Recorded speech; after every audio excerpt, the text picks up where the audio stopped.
Why would a crown jewel cause tension between a queen and a princess? And how can a piece of jewelry hold so much emotional power that it stirs envy, pain, and even rivalry behind palace walls? The British royal family's tiaras are more than ornaments. They are living pieces of history, carrying generations of symbolism, protocol, and personal stories. And in the wake of Queen Elizabeth II's passing, the fate of two of the most iconic royal tiaras, the girls of Great Britain and Ireland tiara and the lovers not tiara, sparked a wave of intrigue, whispers, and even fury among the royal women. At the center of this quiet storm, Queen Camilla and Princess Catherine. For many, the British monarchy evokes images of grand ceremonies, stiff traditions, and sparkling jewels. But beneath the surface lies a world shaped by centuries of strict etiquette, personal emotions, and unspoken tensions. Queen Elizabeth II's tiara collection wasn't just dazzling, it was deeply meaningful. Each piece, especially the girls of Great Britain and Ireland tiara and the lovers not tiara, came with a story and a set of unbreakable rules. These weren't simply beautiful crowns, they were symbols of status, duty, and lineage, passed down with care and purpose. The Girls of Great Britain and Ireland tiara was originally a gift to Princess Mary of Teck in 1893 from young girls across Britain and Ireland. Over time, it became one of the Queen's most recognized accessories. Its adaptability made it unique. It could be worn as a tiara, a coronet, or even a necklace. Queen Mary, a fashion-forward royal in her time, had it modified to fit changing styles. This tiara was a favorite of Queen Elizabeth II and appeared in countless portraits and public appearances.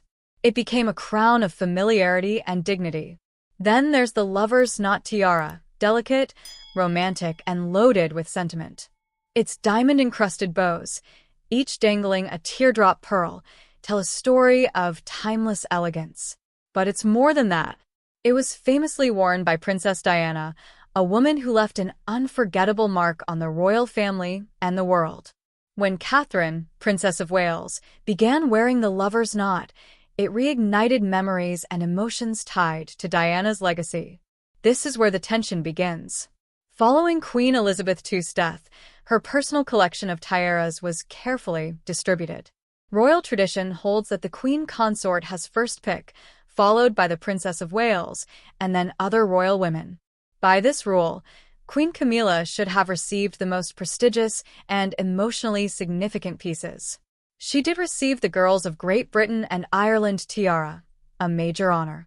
But it was Catherine who was given the lover's knot, and with it, an unspoken message that stirred deep feelings within Camilla. To the public, it may seem like a simple matter of preference. But inside royal circles, it was a move that shook the order. Camilla, despite her official title as Queen Consort, has always had a complicated place in the royal family. Her relationship with King Charles was marred by scandal and resistance for decades. From the early 1970s, their bond faced challenges from both society and the monarchy itself.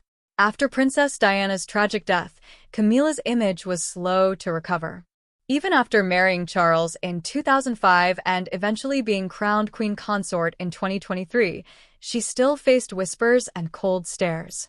Being passed over for the lover's knot tiara, Diana's tiara, may have felt like a sharp reminder that she would never quite escape Diana's shadow.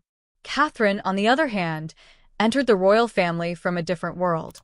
Born into a middle-class family and educated at university alongside Prince William, she grew into her royal role with patience, dignity, and grace.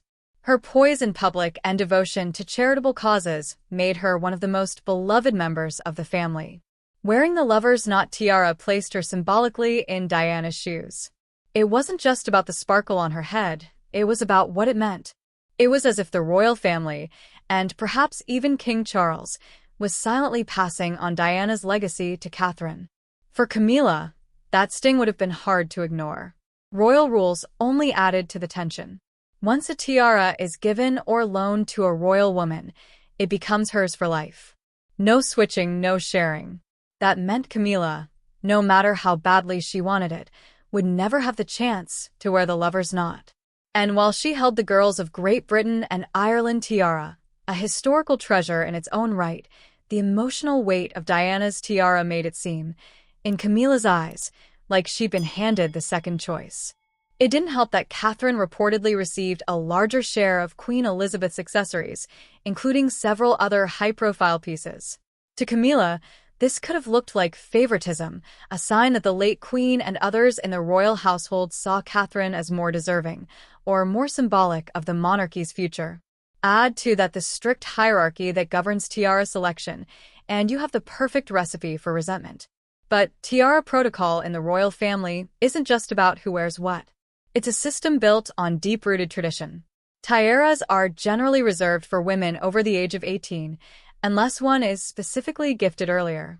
They are worn only on very special occasions: royal weddings, state visits, coronations, and official dinners. Even the time of day matters. After 5 p.m., only weddings allow for tiaras to be worn. There's also the practicality. Tiaras are not light or easy to wear. They're secured through intricate hair braiding and pins, designed to be nearly invisible so that the gem-covered piece appears to float gracefully on the head. Over the years, the way tiaras are worn has evolved. In earlier decades, tiaras were placed lower on the forehead, almost like a crown of laurel. Modern royals, however, were then pushed slightly further back, creating a more subtle, elegant look. The rules continue when it comes to geography. No royal tiara can be taken outside the United Kingdom without the king's explicit permission. King Charles must personally approve their use abroad, often allowing them only for royal weddings or state functions.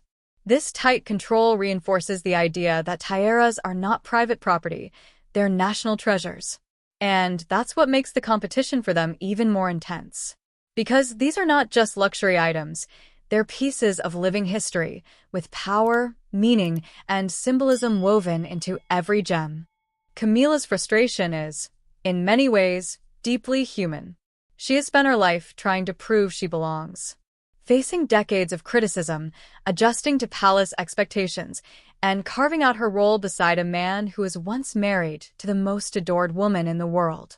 She finally reached the position of queen consort, and yet she found herself watching Catherine, younger, more popular, and carrying Diana's memory, where the tiara she may have wanted most.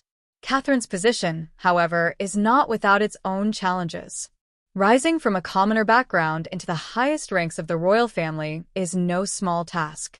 She's walked a fine line, balancing modern motherhood, public expectations, and royal duty.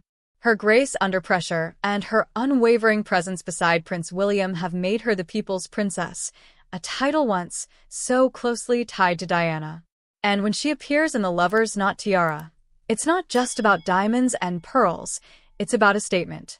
A statement of continuity, of quiet strength, and of legacy passed on not by title alone, but by respect and public affection.